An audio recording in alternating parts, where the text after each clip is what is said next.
Hello, thank you all for coming. Thank you. My name is Stephen Bulger, and I'm really pleased that you came out. I know with the snow and with all the stuff that's going on, there's lots of things to do, but you all made the right decision by coming here today. I guarantee that. We've had the pleasure of working with Joe for a number of years now, and it's been a real pleasure watching him tackle new projects, bringing them through with this an amazing work ethic that he's got.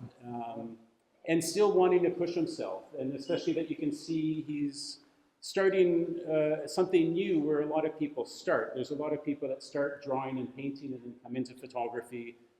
Joseph's been doing great work with photography, and now he's putting his hand to beautiful paintings and watercolors. And I was really happy that we brought them together. The two of us were, I think, questioning ourselves whether that was a wise idea or not, but as soon as we put them on the wall, I think we also made the right decision there. Mm-hmm. So without further ado, I'll pass it over to Joseph so he can describe some of his thought process and work. Sure. Thank you, Joseph. Thank you. Again, thank you everyone for coming. It was much bigger storm than anybody was expecting last night, so I appreciate that you all came and made the effort to get here today. I just want to start with a few thank yous. One is to Stephen and the gallery here. I really got lucky, a number of years ago when Stephen wanted to take me on as an artist, and I've really appreciated the representation. So thank you to Stephen, Robin, Scott, Sasha, Lizette, and Cole for all your hard work and getting the show on the walls and representing my work over the years. Thank you to my family, Sarah and Clara, for your support, daily support and encouragement at home. Thank you to my mom and dad and my brother David and the rest of my family. Mom and Dad and David, you guys were a big part of the reason why I actually went up to the fire that summer after. I wasn't all that enthusiastic to go up there, to be honest with you, and my mom really kept pushing me. She said, "Oh, you have to go up. It's so beautiful." So I finally did go up on a trip with them, and as soon as I got up there, it was just this feeling of, wow, what a crazy event, but also what a beautiful landscape, and I really got excited about pursuing a project after that first trip up. Thank you to Charles Meanwell. Charles, you're around somewhere. He's a fellow artist and good friend from Hamilton. Charles and I often have little studio visits and sort of talk about our work, and I really appreciate your feedback, your honest feedback. I know immediately if my work's any good or not by Charles's reaction. So thank you for that, Charles. I've also got a funny story I'll tell later about Charles, but thank you to Carl and Jennifer Speece for giving me a place to stay in the Key River when I was up there so that I could do this project. Also to all the collectors who have purchased work over the years. I wouldn't be able to do projects like this without your support, so thank you for that. Also, another thank you to my brother David, who put together a really excellent film, sort of a short documentary about the fire and about the project that I've done about it. So thank you, David. So I'd just like to start off. I think most of you have probably seen the video or read the text. So fire happened in 2018. Pretty crazy event. Burned 11,000 hectares. And I didn't make it up till the next summer, and it was quite a different experience getting up there. It was, I immediately felt this intimacy to the landscape that you don't normally get, and just the sort of sculptural beauty that was unveiled in the islands and areas that had been burned. It was sort of like this. You've been led into a secret place or somewhere special, and it was really, I wanted to sort of capture some of that beauty in this project in the photographs. So the photographs, a number of people have been asking, they're shot with a drone, and I do composite images. So I take about 40 to 60 single frames of these areas, and then they get put together first by Photoshop, and then I need to go in and do some work by hand to sort of even out the seams between the photos. So that's why there's so much detail and beautiful color in these, is that I spend a really long time with this process. It's a very time-consuming process, and it's also relatively there's a lot of duds. so to speak, because I don't really know exactly what I'm photographing or what I'm going to get until I put the photos together later. So it's a very intensive process. I needed to explore the area a ton.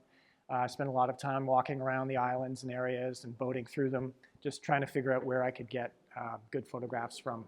So it was that I really got to know the landscape well and really sort of fell in love with it. It was a very special project that way.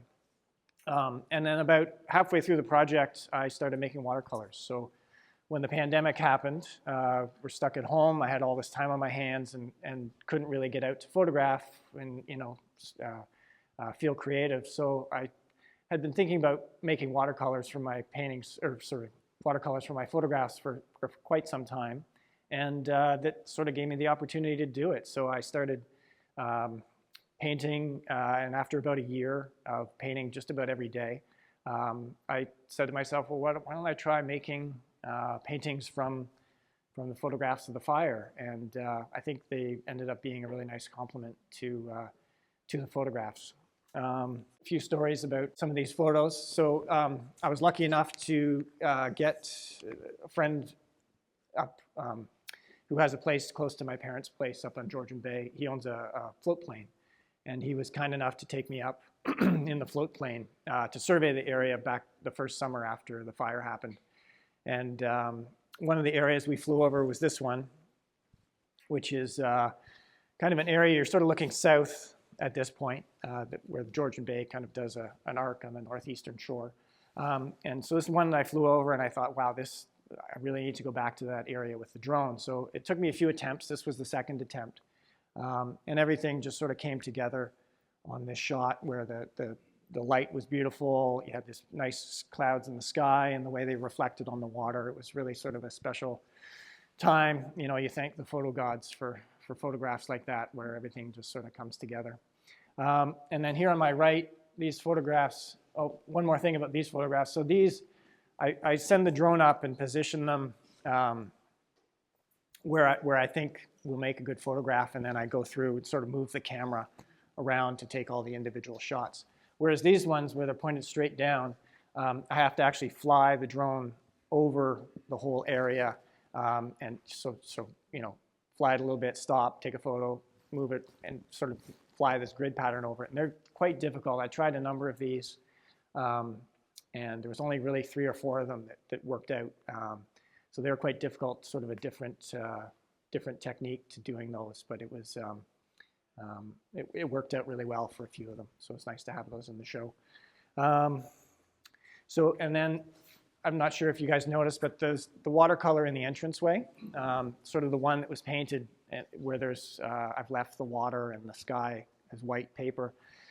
So getting back to Charles, when I was painting that, I made a small version of that painting initially, and I wasn't planning on leaving the sky and water white like that, but normally how I work is I paint in the landforms first and then do the water and sky last. So I painted them, and I stopped and I took a photo, and I said, wow, you know, that actually looks pretty interesting just as it is. And I'm going to pull my phone out because I marked the message exchange I had with Charles because it's kind of funny. So I said to Charles, there it is. I said to Charles, is this a painting yet? I'm contemplating leaving it, or should I fill in the water and sky? And I know it's a stupid question. And then Charles didn't get back to me for a while. He's a bit slow on text messages. And so I got the itch, and I said, I should paint in the water and sky. So I do that, and then he writes me back, and he says, if you touch it, I'll never talk to you again. And I wrote him back. I said, oh, God, I couldn't wait, and I went ahead and messed it up. The worst part is I knew better. So I sent him a photo of the new painting, and he says, the bad news is that you ruined it. The good news is that you can really paint. So thank you, Charles.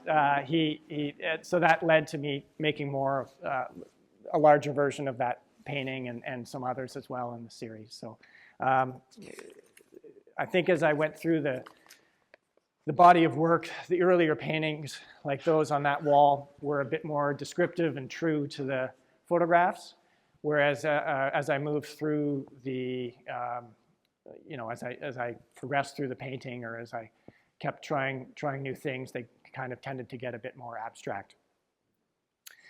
Let's see where I was here. So I'm just going to talk about the photograph over there. Well, I forgot to mention too, if there's any questions, please feel free to ask as I go along. So in this photograph, it was, trying to remember if it was, I think it was 2020 in September. I don't know if everyone remembers, but there was wildfires going crazy in California at that time. So the atmospheric smoke, or atmospheric cloud that you see is actually smoke coming up from California. So I thought that was an interesting thing to have in this photograph. One, I'm photographing this area in Georgian Bay about a fire that not a lot of people know about, but that there is smoke or haze from a wildfire coming all the way from California. So kind of, it was this microcosm of this much bigger global problem of wildfires becoming more common with global warming and becoming more intense. And I think we'll just move into the back gallery for a few more pieces. Everybody make it? So if you notice in that one in the corner here, so Georgian Bay water levels really fluctuate. And I took this one the summer after the highest water level in recent times. So you can see there's sort of this bathtub ring around all these rocks. And just sort of shows you how much the water, I think it had dropped about a foot, so it left this white ring around the rocks. And just sort of an interesting quirk of Georgian Bay is how much the water levels tend to go up and down. And now the past few years it keeps dropping, and it's probably about close to 3 feet lower now even. And then that sort of led to a technique that I used in the paintings where I'd leave the shoreline or a gap between the water and the shoreline when I'd paint it in, so that it kind of leaves this sort of contrast or difference between the land and the water. And then I'll point out to these two photographs, one on this wall and one on that wall. So you'll notice there's sort of these green areas in these photographs, and these are areas that didn't get burned during the fire, so there was enough moisture there. In fact, what happened with this fire is that most of what burned was the peat, so the soil. And a lot of the trees, in some of the early photos, like you'll notice on the back one, on the back wall, the trees still have needles on them. They've just turned red. So what happened was the soil burned, and then the roots burned and had no way of absorbing moisture. So the trees died more from lack of water than from actually being burned. And unfortunately, too, a lot of the soil washes away. A lot of the peat washed away when it burned. So that left the sort of these really intense colors that you see in some of the rock, especially on the photograph on that wall, of sort of these really intense pink colors in the rock that normally get covered up by lichen, but because they were covered with soil and then the soil disappeared, you've got this really intense colored rock, which I really gravitated to, both in the photographs and the paintings. So these green areas, I was talking with a scientist who was studying the area, and he said they're called refugia. And I thought, well, what a beautiful name. So these are areas that survived the burn, and that is where the new growth spreads out from. So as the land recovers, you've got these green areas that sort of slowly start spreading out and covering the land again with new growth.